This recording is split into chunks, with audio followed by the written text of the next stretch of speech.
একদা ঈদের আগের দিন হযরত ওমর রাদিয়াল্লাহু তাআলার স্ত্রী নিজ স্বামীকে বললেন, আমাদের জন্য ঈদের জামা না হলেও চলবে, কিন্তু ছোট্ট বাচ্চাটি ঈদের নতুন কাপড় পরার জন্য কান্না করছে। জবাবে আরব জাহানের শাসক হযরত ওমর রাদিয়াল্লাহু তাআলা বললেন, হে বিবি, আমার তো নতুন জামা কিনে দেওয়ার মতো কোনো সামর্থ্য নেই। তারপর হযরত ওমর রাদিয়াল্লাহু তাআলা অর্থমন্ত্রীর নিকট 1 মাসের অগ্রিম বেতন দেওয়ার জন্য চিঠি পাঠালেন। অর্ধ জাহানের বাদশাহ হযরত ওমর রাদিয়াল্লাহু তাআলার এমন চিঠি পেয়ে অর্থমন্ত্রী চোখের পানি ছেড়ে দিলেন। অতঃপর তিনি বাহককে কোনো টাকা না দিয়ে ফেরত আরেকটি চিঠি পাঠিয়ে দিলেন। হযরত ওমর রাদিয়াল্লাহু তাআলা সেই চিঠি খুলে পড়লেন। ওই চিঠিতে লেখা ছিল, হে আমিরুল মুমিনিন, অগ্রিম বেতন নেওয়ার জন্য আপনাকে 2টি বিষয়ে ফয়সালায় আসতে হবে। সেই মেয়াদ পর্যন্ত আপনি বেঁচে থাকবেন কিনা, আর যদি বেঁচেও থাকেন তাহলে সেই মেয়াদ পর্যন্ত আরব জাহানের জনগণ আপনাকে ক্ষমতায় রাখবেন কিনা। অর্থমন্ত্রী আবু উবাইদা রাদিয়াল্লাহু তাআলার এমন চিঠি পড়ে হযরত ওমর রাদিয়াল্লাহু তাআলা জবাবে কিছুই বললেন না। এমন সময় তিনি এত পরিমাণে কাঁদছিলেন যে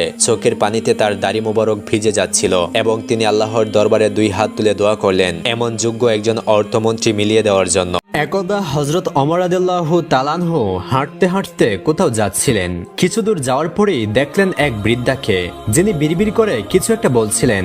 হযরত ওমর রাদিয়াল্লাহু তাআলা তার কাছে গেলেন এবং তার খোঁজ খবর নিলেন। তিনি জিজ্ঞাসা করলেন, আচ্ছা বুড়িমা, খলিফা ওমর সম্পর্কে তোমার ধারণা কি? বুড়ি হযরত ওমরকে আগে কখনো দেখিনি, তাই তাকে চিনতে পারেনি। সে হযরত ওমরের কথা শুনে কিছুটা বিরক্ত হলো এবং বলল, ওমর টমর দিয়ে আমি কি করব? আমার কি এমন ঠেকা পড়েছে যে তার খবর আমাকে নিতে হবে? আমি নিজের চিন্তায় বাঁচি না? বুড়ির কথাই ছিল রাগ আর অসন্তুষ্টের চাপ।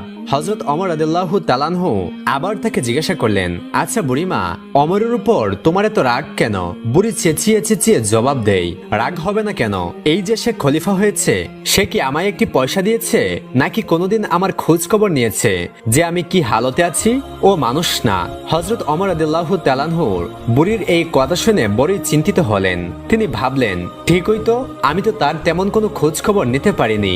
তিনি কিছুটা নরম হয়ে বুড়িকে আবার বললেন, আচ্ছা বুড়িমা, তুমি কি অবস্থায় আছো ওমর কি করে জানবে? তুমি গিয়ে ওমরকে সব জানিয়ে আসলেই তো পারতে।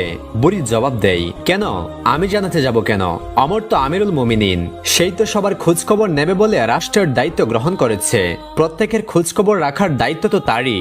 রুক্ষ ভাষায় বৃদ্ধা জবাব দিল।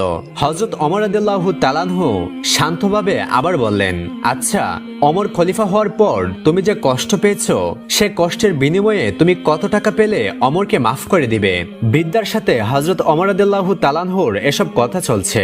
এমন সময় হযরত আলী রাদিয়াল্লাহু তাআলা ও আব্দুল্লাহ ইবনে মাসউদ রাদিয়াল্লাহু তাআলা সেখানে হাজির হলেন। তারা হয়তো